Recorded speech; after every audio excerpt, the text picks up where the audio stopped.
This is The Baseline, discussing the hot button topics of the NBA.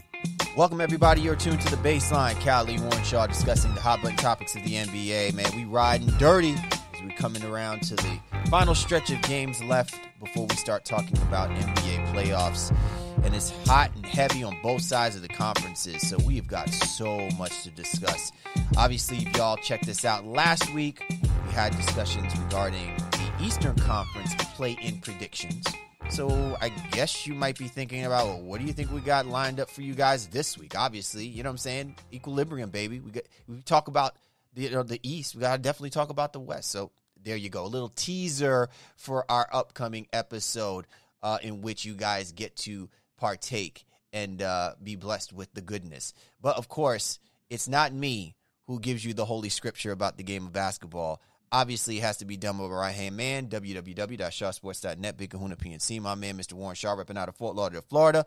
Holla back at me, Mr. Shaw. We've been doing this thing for a minute, man, and I think it's well-deserved, but obviously it's with everybody's focus on the fact that we are coming towards that final stretch of games, and we start talking playoffs. It's a little shocking, honestly. I think I was looking at the schedule and, kind of the standings as well and said, oh, wow, there's only 8-9 games left for some teams, as we record. And it really is like it's been a sprint of a season, and we are actually nearing the end of this and getting ready for the playoffs. So it's a great time to have a conversation simply because there's some excitement and some drama here. As you alluded to, talking about the Eastern Conference playing stuff last week. Now we got the West coming up, apparently. And you know what? It's great because you're getting to see meaningful basketball basically through the end, right? Like really through the end of the season, where ordinarily a lot of guys would be resting, they're gearing up for the playoffs. Now you gotta buck up, bro, and you gotta fight for these seeds, or even fight even just to make sure that you stay in this thing. And I think the NBA in that regard is probably going to get some of the best and quality of basketball that they were hoping for. While again, still the juice ball era of the NBA. I think this season and the nuances of it will still be a little bit more exciting than it usually is towards the end.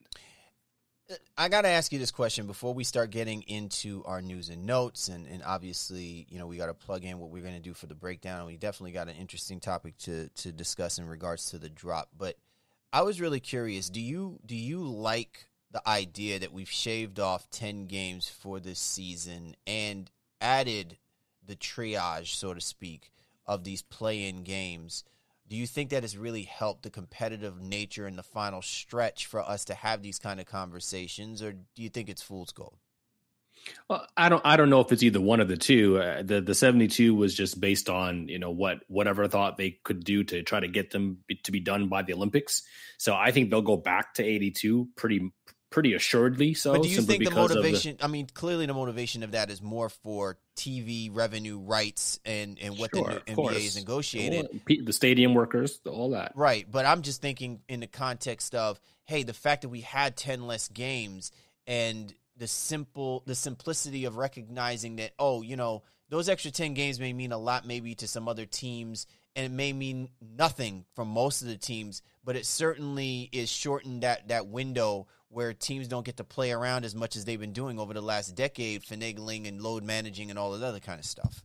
Yeah, it's given the NBA some data analysis, if nothing else, because some of the players have been clamoring for wanting to play less games. Obviously, all the stuff about schedule, rest, and recovery, et cetera, all of that. But this is a unique situation because of the pandemic, and they chopped off the games because they had a goal in mind of where last season got interrupted, so that they could do this season, get it over with, and get next season kind of back on its regular track.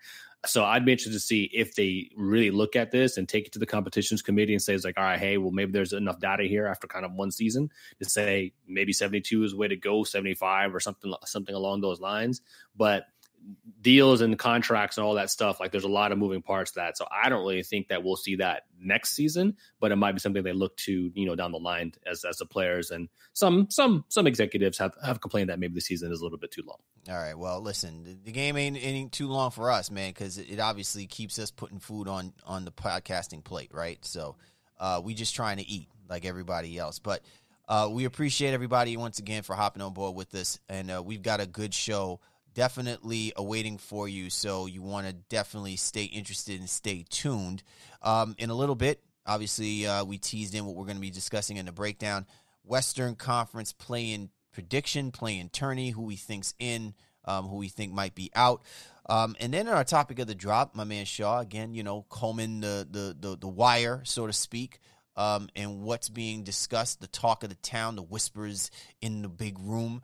And a lot has been focused on Damian Lillard and where his relationship is with the Portland Trailblazer organization. Of course, Damian Lillard securing that bag quite nicely, but an interesting article written by Chris Haynes of Yahoo Sports has us probably having this conversation of whether or not Damian Lillard is too nice to an organization that I guess maybe a lot of people have perceived as not done enough for what this superstar has done for the city of Portland and for the Portland Trailblazers. So we'll definitely get into that conversation in the drop.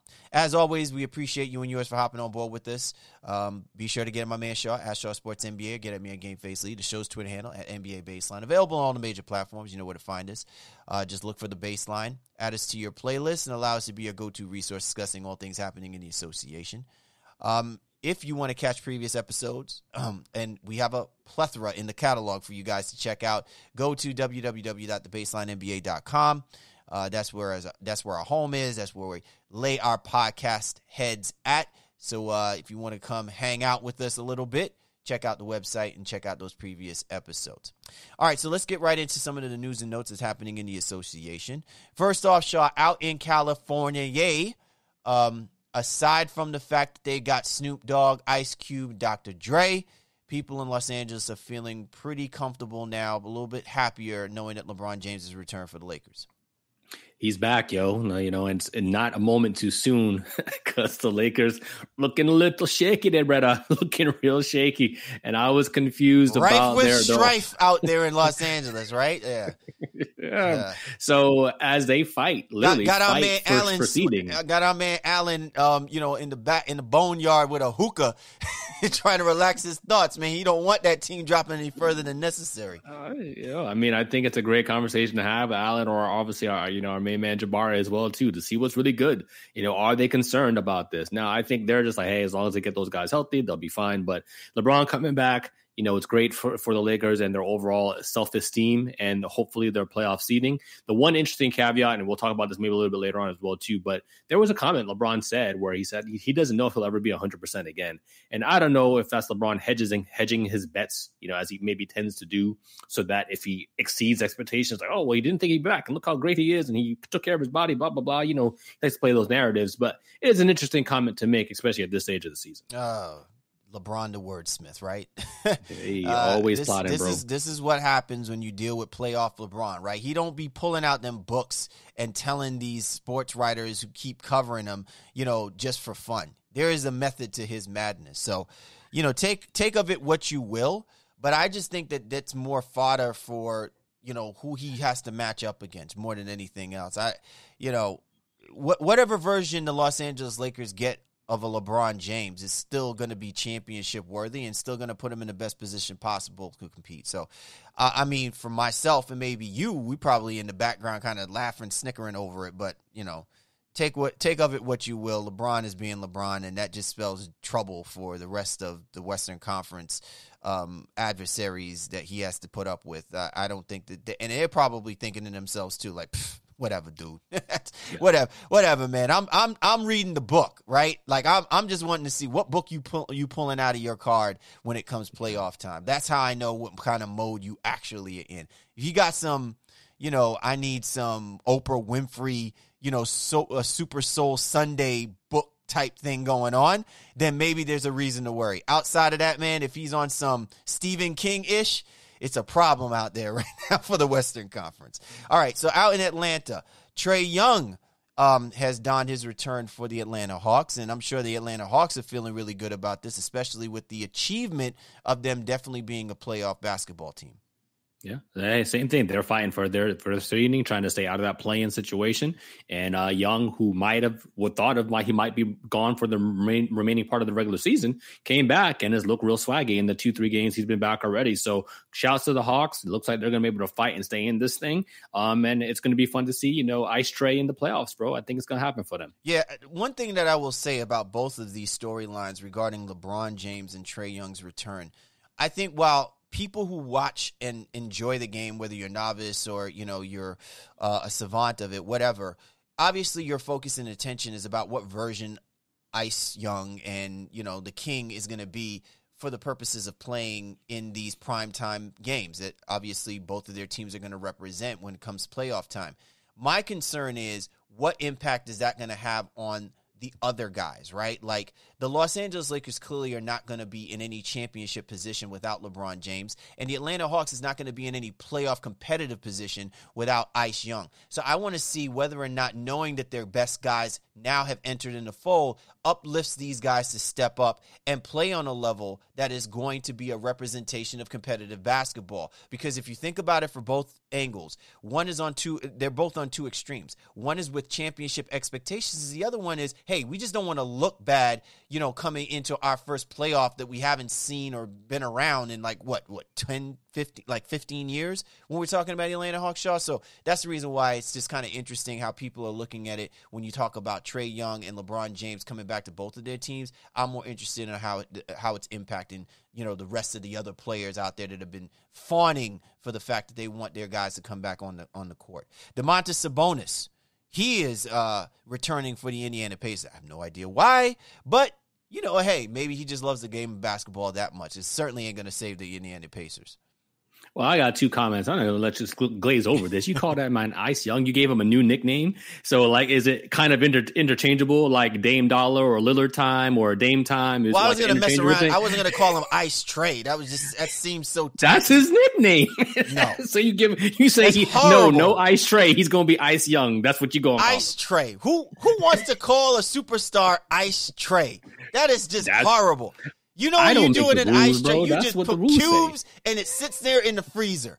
As a matter of fact, people don't even use ice trays anymore. They use those automatic little bins that dispenses the ice out of the damn refrigerators. I mean, Ice Trae. All right, anyway. Go ahead. All right. Well, Ice Young it is. But, I'll go back to Sabonis. Listen, he came back. They promptly dropped 150, 152 on the Oklahoma City Thunder. My man comes back and drops 29, 14, and 12, something ridiculous, some crazy, crazy stat line, triple-double after missing 6-7 games. And the Pacers clinging mightily to their playoff hopes and play-in hopes. And ironically, the guy from the starters, now I guess I forget the podcast name, apologies, no disrespect, but Jay Skeets, formerly of the starters, he tweeted out the playing stuff was looking pretty solidified in some ways in terms of respect, especially in these conferences, but about which teams will be there. Now, about where they'll finish, that's still very much up for debate. And the Pacers right now actually kind of make the cut. So Sabonis coming back is big for them. And, hopefully he can keep them in the running of this thing. And the Pacers will have something to say before it's all said and done. Although we both kind of ceremoniously wrote them off last week. So maybe Sabonis is going to prove us wrong. Well, maybe.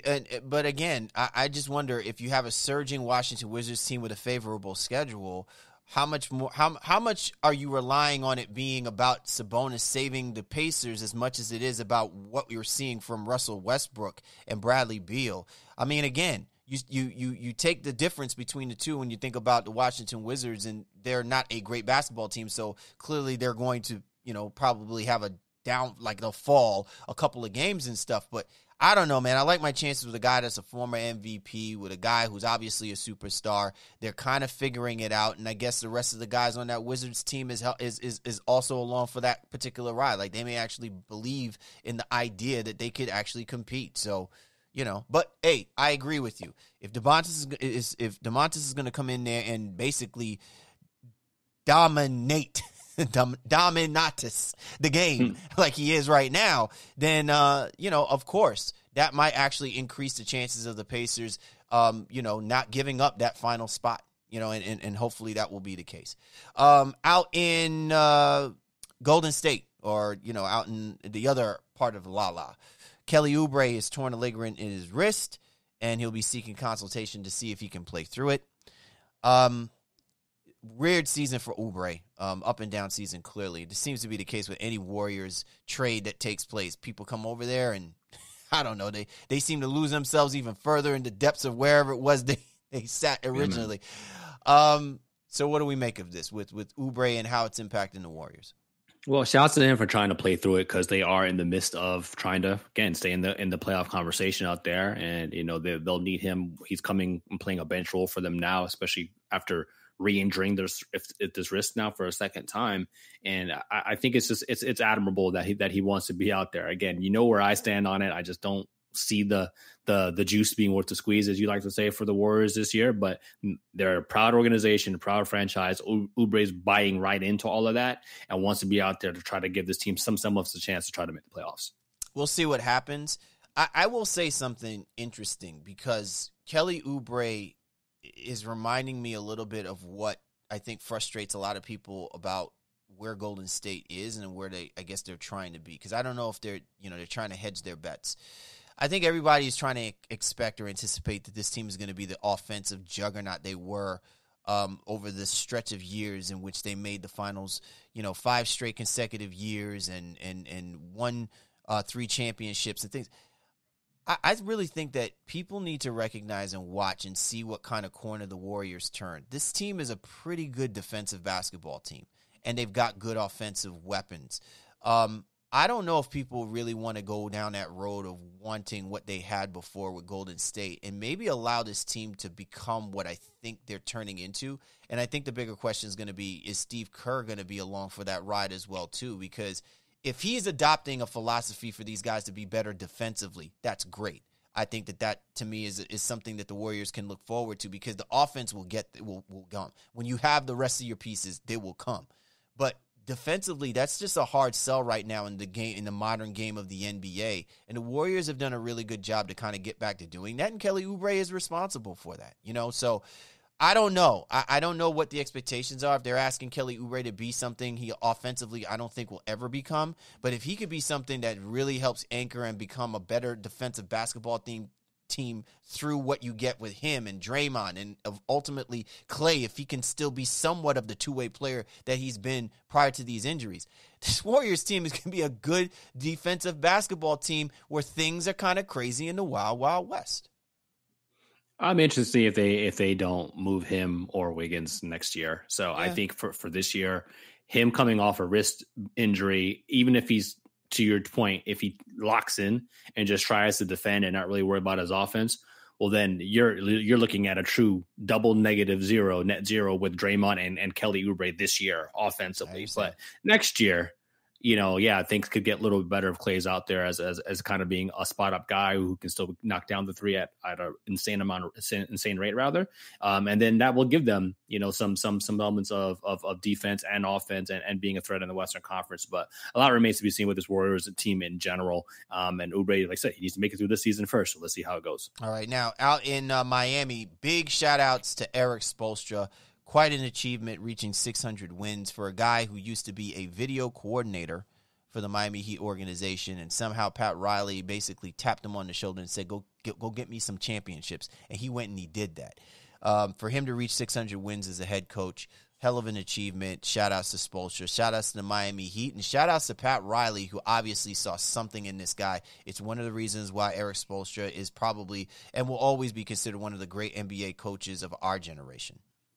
Yeah, it's a shout to him and what he's been able to do, especially with one franchise. So, he's looking at it like, in the Popovich mold right now. I still got a long ways to go to catch Pop to get 600 with one team. And just looks like no sign of that stopping anytime soon. Shouts to him. One of, if not the best coach right now in the NBA when it comes to X's and O's. And he's definitely had to work his way to gain that mantle, if you will. But he's put in the work, and it's very proud as someone who lives in the area, proud to kind of see that hard work pay off for him, because he's a good dude. And, say what you want about the Heat culture and the Heat isms, if you will. He's at the center of all of it and making all the right decisions most of the time along the way. Yeah, I know it's tough for you to have to kind of launch out a lot of these real niceties about the Miami Heat now that you have a wifey that is about the Miami Heat. So yeah, well, again, you can play her those snippets. I'm going to be respectful. Play her those snippets and let her know. Say, listen, I could talk nice about the Heat sometimes too, right? I do. Yeah, I'm trying to be impartial.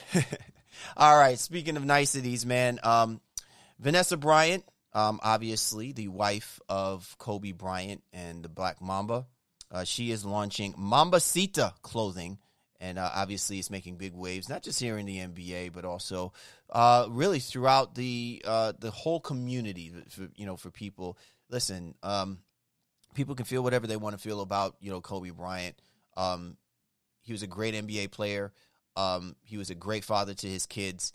He was also a flawed man as well too. So not without saying, he was an athlete. He lived a life of an athlete, but at the same time, he left a legacy that is hard to replicate, and clearly his wife is not out there to do that, but certainly what she's doing is helping remind us the impact that Kobe Bryant has had as a pro athlete, and more so as the ultimate dad girl, right? So shout outs to Vanessa Bryant, and hopefully the launch, there will be a successful launch in Mambacita. I can't not see why not, but I'm just saying, man, any closing launch, you know what I'm saying, usually gets a little dicey, but I have a good feeling, man, this is going to last much, much longer than our generation of Calkin Eyes.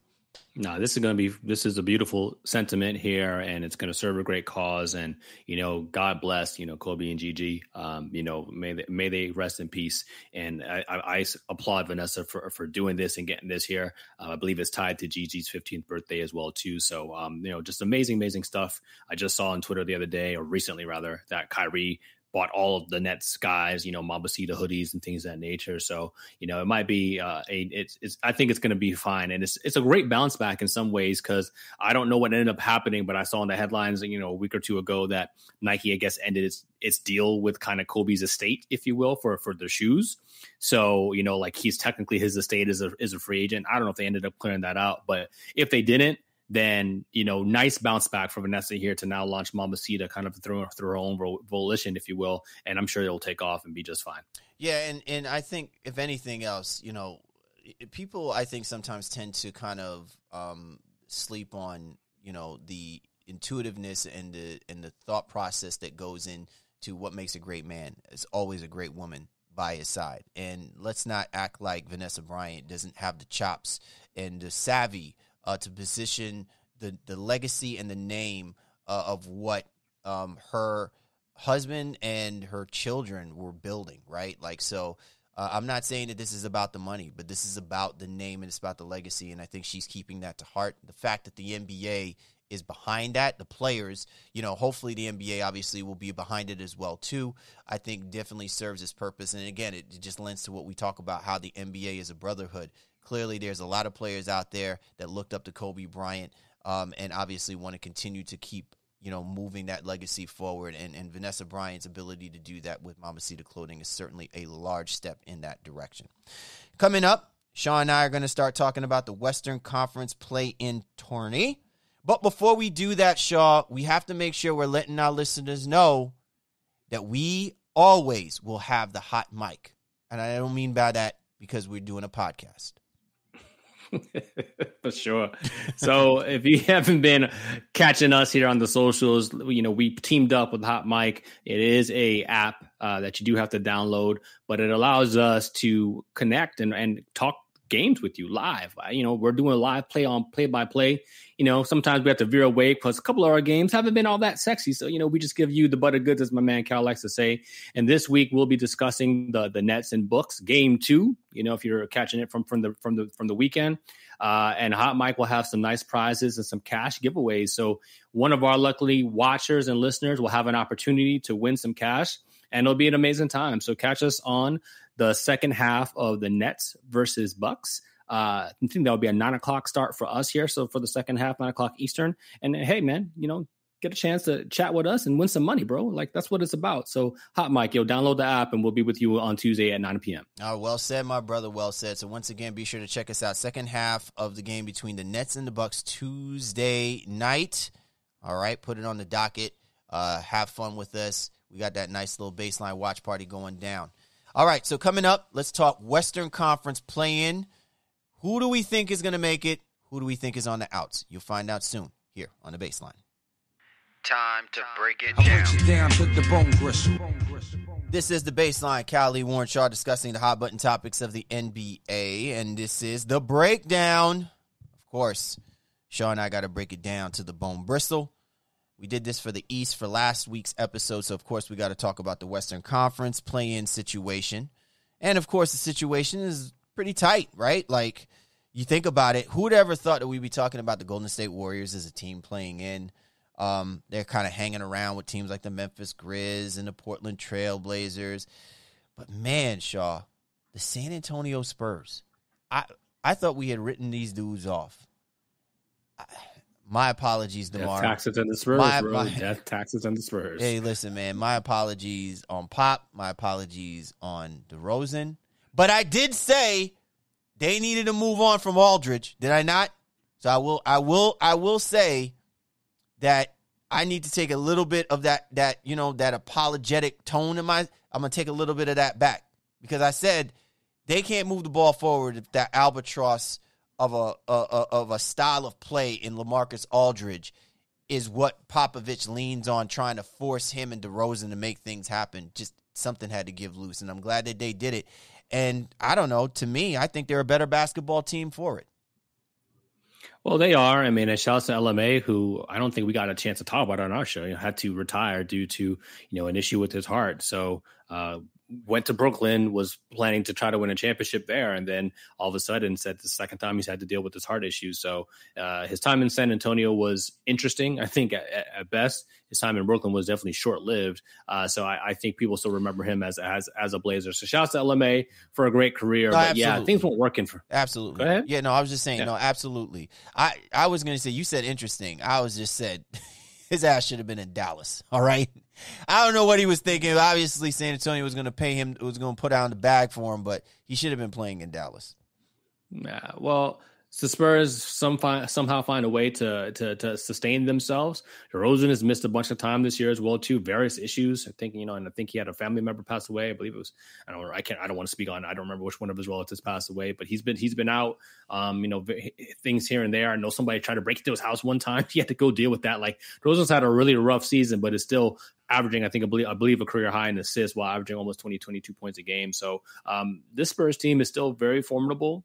They're finding ways to shoot the three ball and get out and transition a little bit better as well too. Jakob Poeltl is finally coming into the guy that people thought he could potentially be.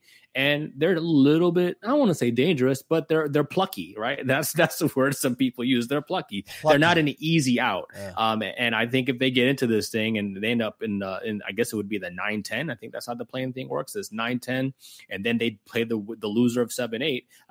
That would put the Warriors against the Spurs, and I'd bet Steph on that, but it doesn't mean San Antonio won't be up to the challenge. I just like the way that the San Antonio Spurs are playing. I think they're playing a little bit more up-tempo, a little bit more pace, and they're letting DeJounte Murray go, man. I think that this was part of the problem that we said with Greg Popovich, is that I think he has some of his quality players on a leash for too long. And I think that's part of the problem that happened with Kawhi. Maybe it's what made, Kawhi a little bit salty and realize that, he no longer wants to be there. And maybe Popovich just realizes and say, listen, I can't afford to do the same thing with a kid like DeJounte Murray. Now, obviously, it's not helped because Murray's been injured, but I do think that the San Antonio Spurs goes where the combination of Murray and DeRozan go. And all of the supplemental parts to the San Antonio Spurs, to me, I have a lot more confidence in them kind of knocking on the door than I say us talking about the New Orleans Pelicans. Like, everybody is fawning, and I just personally believe, like, there's no way that the NBA should even be considering trying to figure out a way to backdoor the Pelicans in like they backdoored the Pelicans in with what they did last year. The Pelicans are an okay basketball team, and Zion is doing some great things. But I'm not going to miss him not participating in the playoffs because the Pelicans don't play good enough basketball. Maybe it's going to be a year or two before we finally see the imprint of Stan Van Gundy having on that team, but they're still not good enough to me for us to be conversing about whether or not they should or shouldn't be participating in this play-in tournament. Yeah, I'm not worried about them at all. I'm not even factoring them into this conversation. But everybody wants them in, though, Shaw. Everybody has to have, listen, the Pelicans have to be in there. They have to. Well, I mean, they can have to and want all they want. The record is what the record is. Unless you're going to change the rules towards the end of the season, it's like, all right, we'll do 11 teams instead of 10. I just don't see a path for them with 4 games back in the loss column to San Antonio as we record. So I think 8, 9, 10 is pretty solidified. It's just where they'll actually finish. So as we record, Grizzlies up a game or half a game on Golden State. The Warriors are sitting at 9 and the Spurs sitting at 10. So all within a game and a half of each other. And with, between 8 and 9, 10 games left to go, that could very much shift. So it's all going to come down to record. The Grizzlies are now integrating or trying to integrate Jaren Jackson Jr. back into the situation. I know he's missed the last couple of games again after coming back and playing well. He played well in that time.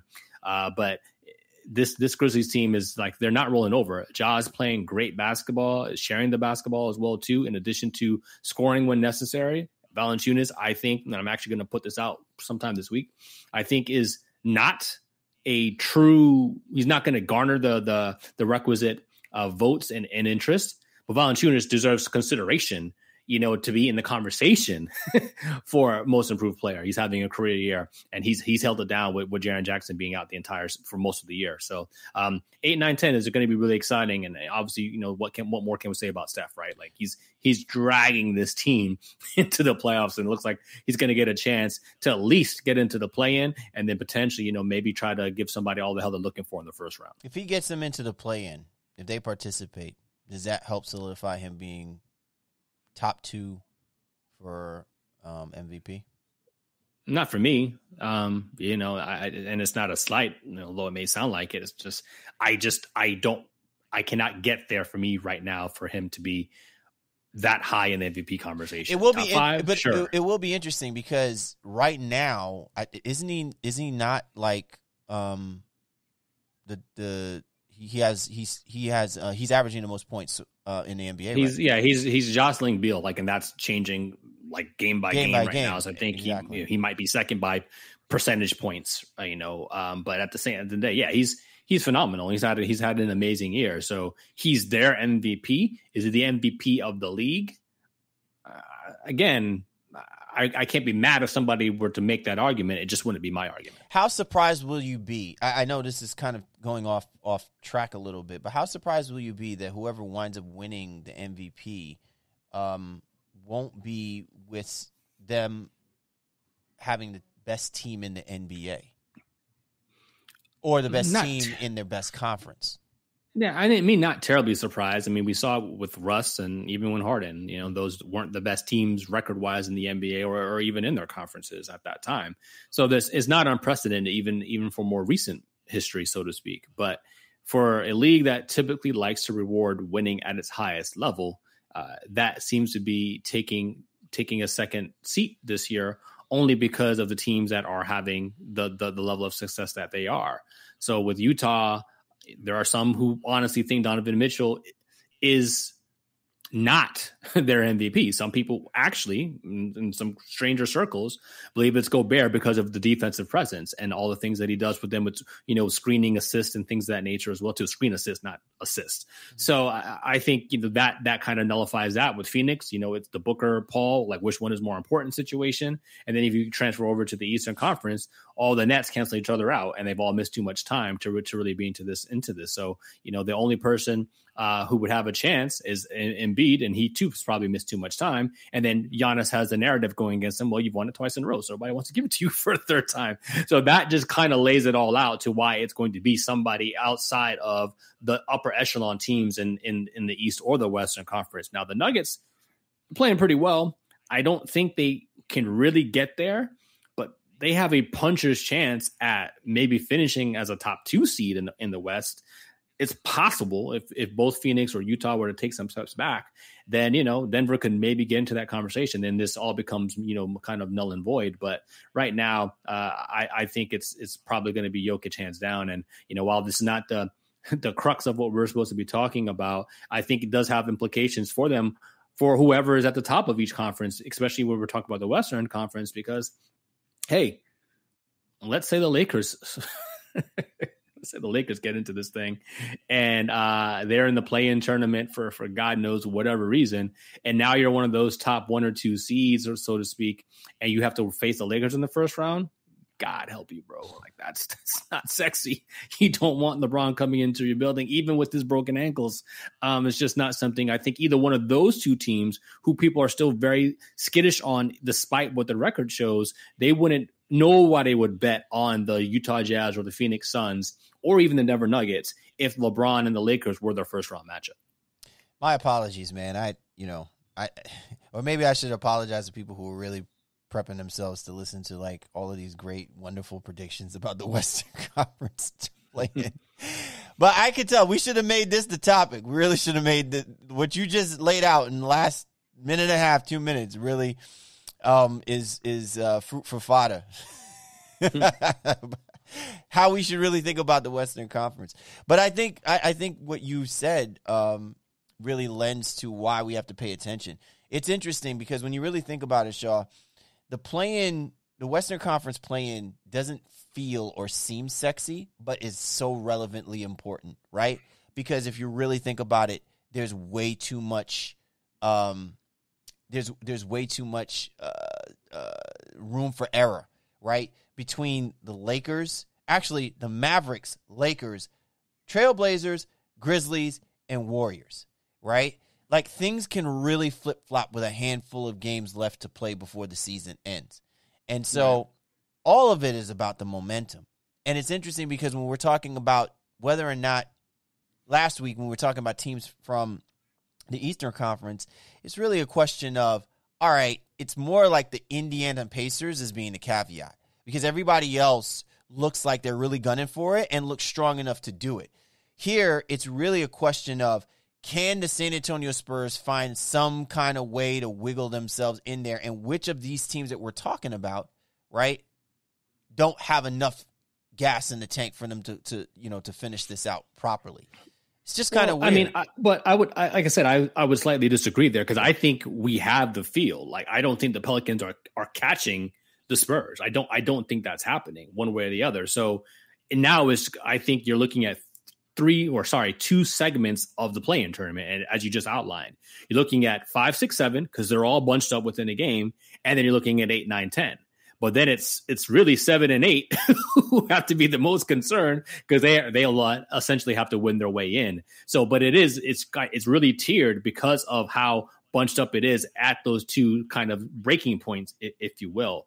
And I'd like to kind of maybe position and jump up a little bit out of the 8, 9, 10 realm. And, just best case scenario, who do you have? Well, never mind. I know you have the most faith in. But between the Blazers and the Mavericks, which team do you have the most faith in if they were to fall into the play-in being a number 7 seed? I have more faith in the Mavericks. I want to have a lot of faith in the Portland Trailblazers. We'll talk about why my faith in the Blazers have lessened a little bit. Sure. I don't know. I'm just going to save it for that part. But let me put it like this. It's not as like decisive as I think maybe, the way I'm coming off is being given. I certainly think that the Portland Trailblazers still have it in them that they could reposition themselves and move up to get out of this situation. But it's kind of difficult to do that when the team that's sitting in between you is the Los Angeles Lakers and the team that's sitting like right up on your backside is the Golden State Warriors. And we're not even talking about the Memphis Grizzlies, who I still think is a strong team. If you really think about it, the Memphis Grizzlies are a dangerous basketball team. I mean, they have a very bitter taste in their mouth after what happened to them in what was basically an opportunity for them to be playing in the playoffs last year. And you can make the argument that they got robbed of that opportunity a little bit. So there's a little bit of saltiness right now. If the Memphis Grizzlies have anything to say about trying to position themselves to not be in that, they're going to do it. If they fail, it's not because they're a bad basketball team. It's because they just couldn't do it because look at what they're surrounded by. Like it's like they have to grow up to be grown men in this NBA sport, the blood sport version of this. When we talk about the playoffs, they have to grow up really quick. And this is going to be the second year in which they'll have an opportunity where they may be able to control their own destiny and just don't know how, So they got to level up, in order to put themselves in the best position possible and not have this happen again. Oh, I think they are one of the great stories. Remember in the beginning of the year when Ja, like obliterated his ankle? And then it was like, all right, well, should they play for next season? I mean, we even had a segment on it. And we're like, hey, I think it'll be interesting to see if they're able to hold the fort down with all the injuries. They didn't have Winslow. They didn't have the aforementioned Jaren Jackson, all of that. But Valanciunas and Dylan Brooks and Grayson Allen, for God's sakes. All kinds of people have been giving them contributions to keep them more than afloat. They lambasted the Blazers, I think, twice in the last week, before we recorded the show, and they were making a move. Now, again, they suffered a tough loss at the hands of the Orlando Magic over the weekend. Cole Anthony hitting a game-winning three, but this team they're deep. They play defense. They share the basketball. Once again, one of the league leaders in assists. And you can't say enough about the job Taylor Jenkins is doing to get that team and keep that team prepared on a regular basis. The sucks, though, is that, again, with the play-in format, they would have to win their way out of whatever situation it is. I don't think they can actually catch the Blazers at 7, even 6, rather, to not have to play themselves in. So they'll essentially almost assuredly have to win 2 games. But if they end up with that Blazers in the 7-8 first round matchup, then they essentially take the 7 seed, and they've had some good luck against Portland this year. So they'd much rather see Portland than maybe Dallas, and definitely not the Lakers if they have to play their way in that way, assuming they don't fall down to 9 or 10 as well. You see the Lakers falling down, and do you see the Lakers moving up? I think as we record, they have the tiebreaker loss against Dallas, I guess it is. So they're 6 by virtue of that. I think they're going to be the 5 seed. It's just, I don't know. How do you actually just go and bet against this Lakers team, even with all the injuries? I'm just hoping that Denver can stay ahead and stay out of that first round matchup, because like you said a couple of weeks ago, man, Clippers, Lakers, like first round matchup, like let's get the gunshots going. Let's get it popping immediately. And that would just be everything. Now, I know some people would think this a letdown because they still think this is the 2 best teams, blah, blah, blah, blah. Well, they haven't played like it, and injuries and all that. I know you have to take that into consideration. But if you can get those 2 teams going in the first round, and then, it gives a team like Phoenix and Utah and Denver a chance to breathe a little bit, that'll be good, I think, for the entirety of the league's health.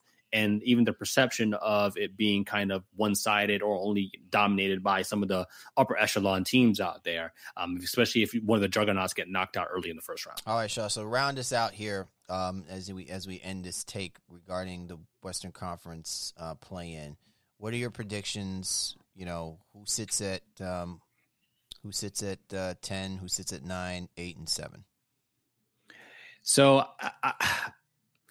I'm going to switch it up only slightly. I think the Spurs are still I won't say worst, but, the least exciting of these teams. I think they finish at 10.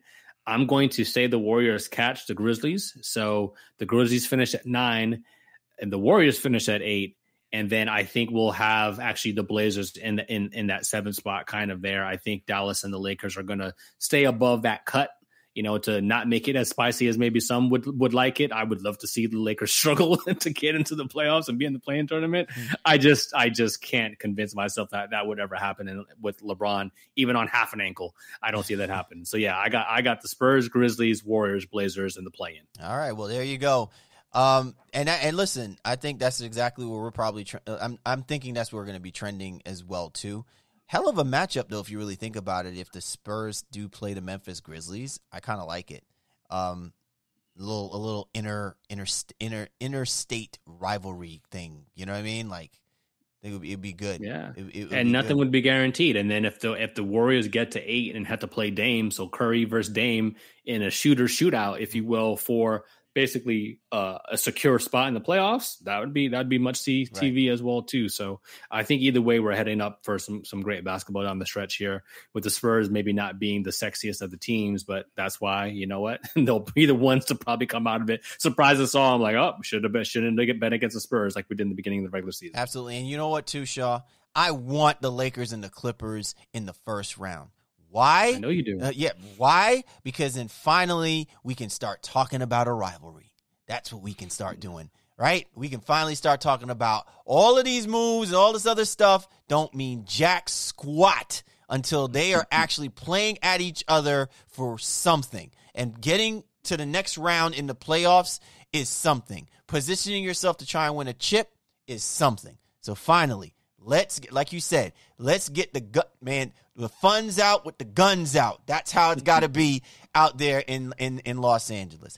You're tuned to The Baseline. Callie Warren Shaw discussing the hot button topics of the NBA. Coming up, Sean and I will start talking about an interesting article dropped by Yahoo Sports' Chris Hayes regarding Damian Lillard. You don't want to miss it here on The Baseline.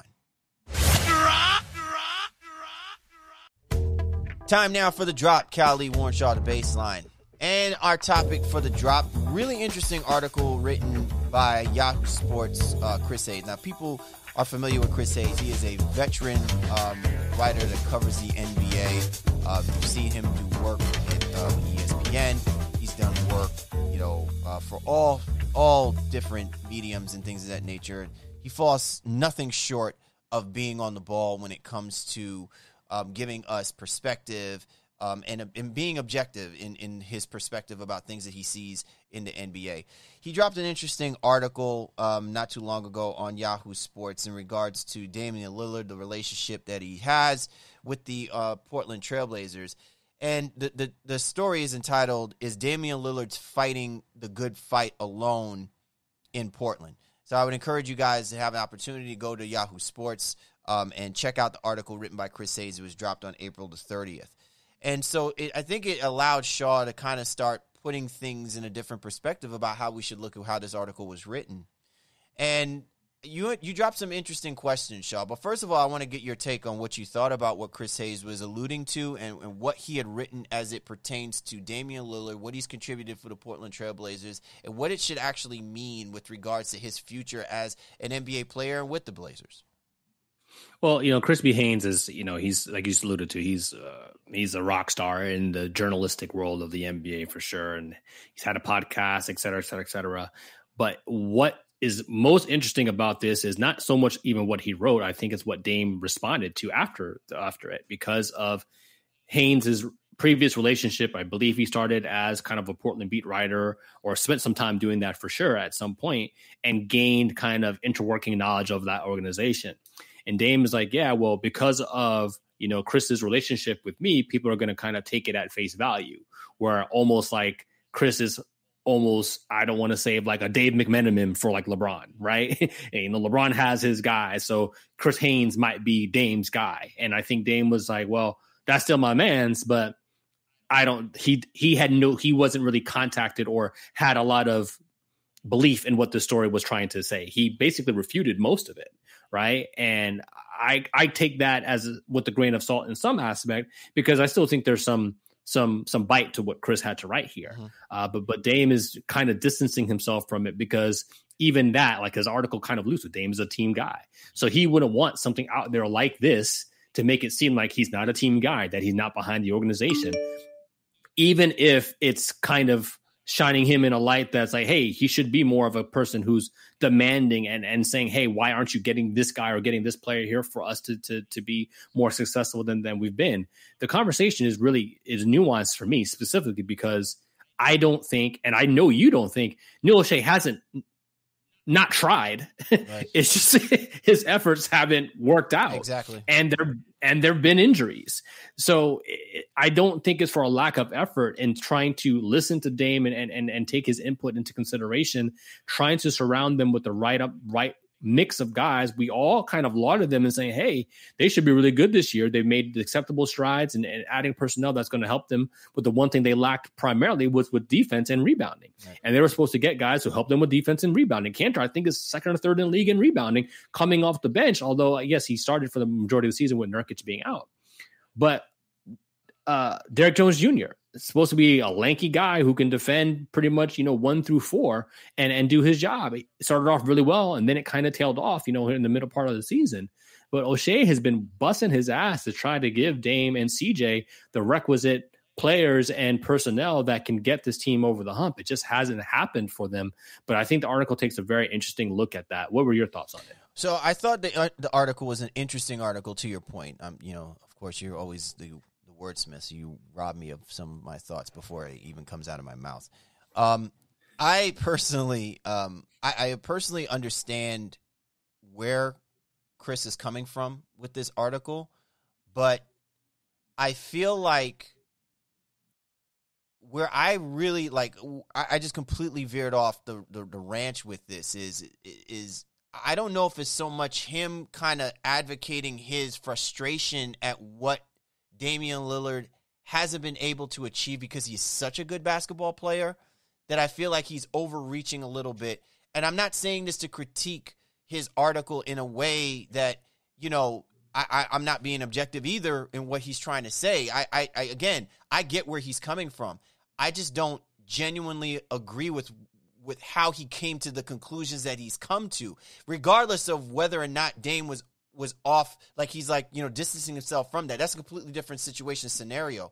I just feel like the article does a disservice to the players that Damian Lillard has played with, and in many respects has helped elevate them to be the kind of team that they've been the last 7 seasons. And even to the degree that I think we've sold short what Terry Stotts has been able to achieve playing with a guy like Damian Lillard. You can make the argument that without Terry Stotts, Damian Lillard doesn't become this player that we see.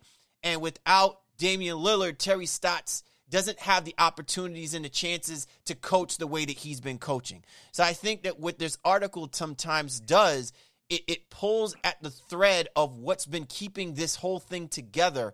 And I think at times it misses the mark where we're talking about, is it really about the fact that Damian Lillard needs all of this help? Or is it just the simple fact that, man, the Portland Trailblazers have ran up against a juggernaut of misfortunes, right? First, you're playing in the era of the Golden State Warriors. Then LeBron James decides to take his talents, not leave it in the Eastern Conference, but bring that nonsense to the Western Conference, right? Like, it's bad enough that he has to deal with the Anthony Davises, and then now the Devin Bookers are coming into the front. I'm just saying, Damian Lillard and the Portland Trailblazers have had to deal with enough BS. The last thing that they need is for people to be questioning about whether or not the team was good enough. When you look at what they represented in the last 7 years, Shaw, they've been in the playoffs, right? A conference finals, 2 semifinals. Yes, they got knocked out in the first round, but it feels like everybody just has to fall on the fact that they got knocked out by the New Orleans Pelicans or whatever, with an Anthony Davis who was playing at an MVP level at that particular time frame. It's just like they can't get their mind off of it. This Blazers team, to me, has been a really damn good basketball team, and they just had not been good enough to get over what I keep saying, screaming from the rooftops.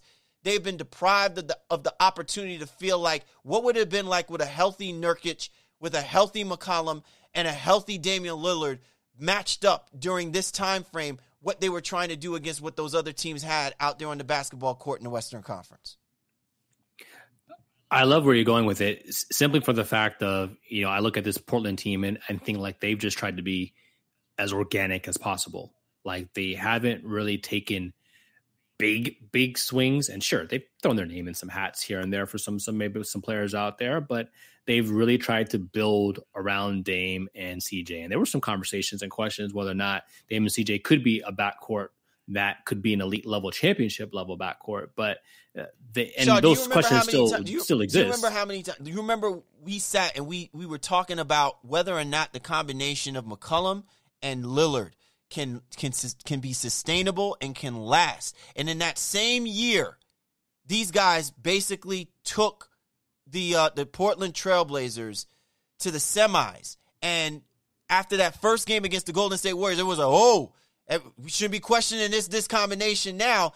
These guys are on it, blah, blah, blah, blah, blah, blah.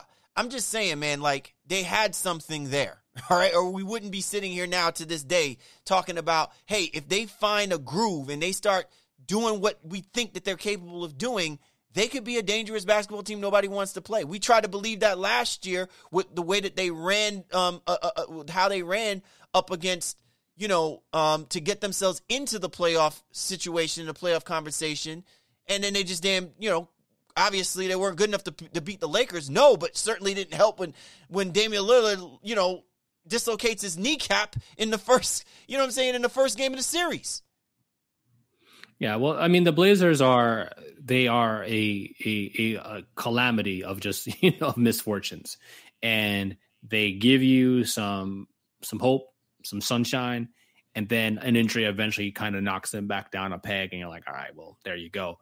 What you were talking about earlier was kind of the year CJ made the leap, because when all the questions came, he responded. And I think there's still some out there who still don't believe he's maybe as good as he is. He still may think he's better than he really is in some aspects as well, too.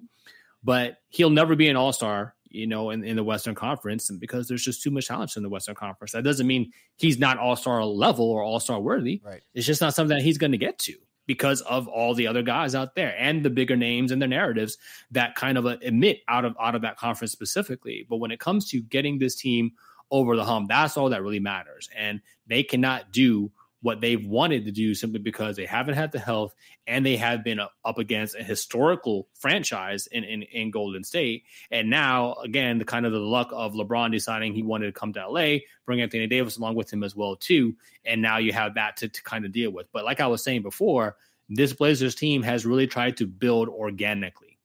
They make moves on the periphery. They believe in Nurkic. They added Collins, again, who hasn't been able to really play. And then they add Carmelo, and they add, and they add Gary Trent, and then they move him on and get Norman Powell. So they are actively trying to complement the roster, and Stotts is doing the best he can with it.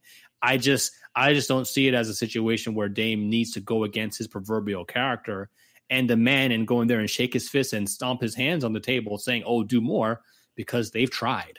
Like, he would be going there and it would almost fall on deaf ears because she'd be like, well, what do you think I've been doing the last, 8 years? Like, I have been trying. And I think that's part of where I did, again, there was some parts where I get where, Chris was coming from. And then there were parts of it of like, yeah, I really don't agree with that. Like, for example, the fact that he's saying, well, they never really, threw out enough money, or got him all, the help. I'm like, I don't understand where you're coming from, man. Like, I get the idea that when they made the move of sending Gary Trent, I thought that was bad. Okay. I didn't like that at all. I understand from a money perspective why they had to do it, but I didn't like it at all. Right. I thought that Gary Trent is the type of player that you do want on that team. If you still believe wants to make a serious run and still wants to be competitive, he's going to be a great contribution for this iteration of the Portland Trailblazers right now. Because again, you don't know what you're going to get from the rest of the guys because they can't stay healthy.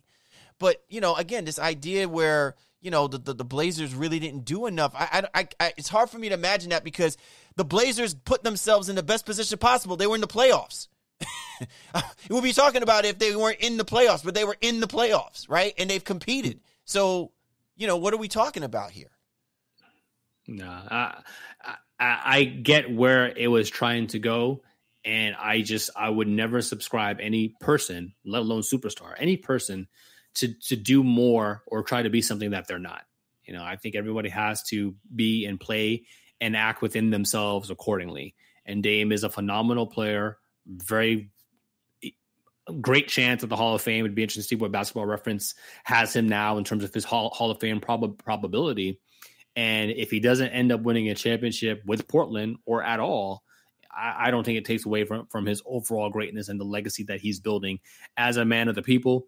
He's very active in the community, does a lot through his sneaker franchise or sneaker brand, got the 4-Bar Friday. He's going to be a rapper, like everything. Like, he's got a lot going for him that makes him the man that he is. And, not being an asshole to his organization, I don't think is something that he should be knocked for, or the organization should be like, okay, feeling like, okay, they're not doing enough. And sure, there's some disappointment there. I mean, they're trying to win. They're actively trying to win. So I think that's where maybe I would take a little bit of like, maybe raise my brow a little bit to some of the things that were listed here. But as I alluded to the outset, Dame distanced himself from it as well and said, hey, he's happy with his team. He's happy with his organization, and he wants to win a championship with Portland. I think if the focus is more so on what the Blazers are going to need in this iteration of where the Western Conference is, that would be one thing. But the focal point seems to be about, you feel bad for Damian, like, he's all alone. Like, and again, I just think it's an absolute diss to McCollum. Listen, the Portland Trailblazers built that team kind of the way that, you want to try and mimic the Golden State Warriors run, right? Like, the fact is, though, is that McCollum is not Klay Thompson, all right? Nurkic is not Draymond Green, and they tried to figure out ways to supplement things. It'll be interesting to see, how the Portland Trailblazers will see themselves in the next few years, especially if there's still considerations and talk about, the NBA trying to expand. Listen, Portland has been living pretty nicely with a successful basketball team, and they sit in the northwestern part of the United States, right? It would be one thing if they had a Seattle Supersonic squad up there, because then we would really have the microscope and the spotlight completely focused on what the Blazers aren't doing. But let's think about this. The Portland Trail Blazers represent a region and a portion where they've been able to kind of do things, and they're not on the map, right? Like, it's considered small market. There was a time when the Portland Trail Blazers was considered major market because you had two sports professional franchises, basketball franchises up there. But they sit alone holding the whole northwestern part of the United States down, right? And so that, to me, I think is the caveat to what is missing here when we're talking about, what Damian Lillard has brought. Damian Lillard is shouldering a region of the United States, basically, right? And I think that you have to also put that in its proper perspective about whether or not winning a championship is really that important. If you think about it, Shaw, if the NBA winds up putting a team back up there again in the Northwest, you can make the argument that it's because of Damian Lillard and what he's done for that organization, that franchise, and what he's done for basketball in the Northwest region. It's why they're even contemplating or having that kind of conversation again. I don't disagree. And the one thing I'll kind of maybe close my comments on this is, going back to what I said earlier, do you think that this Blazers team tried to build a championship team, not in the sense of, hey, we want to win a championship, or rather, did they try to build a team like many others did to try to beat Golden State when Golden State was, the proverbial Warriors, right? Mm-hmm. Or even now, do you try to build a team that beats the Lakers, if you will? And my answer to that is no. I don't think they crafted their franchise and team building around whoever was hot or winning at the time. I think, as I said, they've tried to build it organically and with the parts that they thought made the most amount of sense to them. And they thought like, hey, we'd be able to match up with anybody. But they didn't go out like Houston did. Like, all right, we're trying to beat the Warriors. Like, you know what I mean? It's a copycat league. We need X, Y, and Z to try to do that. Like the Rockets went for it. Like they did that. I don't think the Blazers went for it in that way. And maybe that's part of the indictment. And I don't necessarily have a problem with it, but I don't think they went for it in the way that maybe some other teams did. What do you think? I agree with you. I think the only thing to me I would probably add to that sentiment is the fact that I think that they definitely built their team in a way that is reflective of what the Warriors did. So I'm not saying that they look to beat them, but I definitely think that they pulled pieces from offensive perspective, right? And do things maybe to supplement what they couldn't get defensively, from any one said player. Remember, they were platooning their wing players, right, for a good amount of years because they believed so heavily in the offensive flow of what they were getting that they were just like, all right, listen, you're not going to be a great defensive team. Fine. We'll get maybe one or two guys that look like they can anchor the defense or maybe guise the defense well enough so that we can be competitive in most games, but it's going to be solely predicated on the offensive weaponry of what we get with the combination of McCollum and Lillard, right? And then a guy like, Nurkic comes along and he shows you the promise. But, and Zach Collins comes along and then he shows you what it's like to have a versatile big man coming off the bench. Like there was just opportunities there and things of that nature. It's the very same way that we started seeing how the Golden State Warriors built teams. And I just feel like, look, they couldn't complete it all the way through. Too many things happened. It just didn't allow us to see it come to its fruition. Well said. Well, I'd love to hear what our fans and listeners have to think about the Damian Lillard conversation the article written by Chris B. Haynes of Yahoo.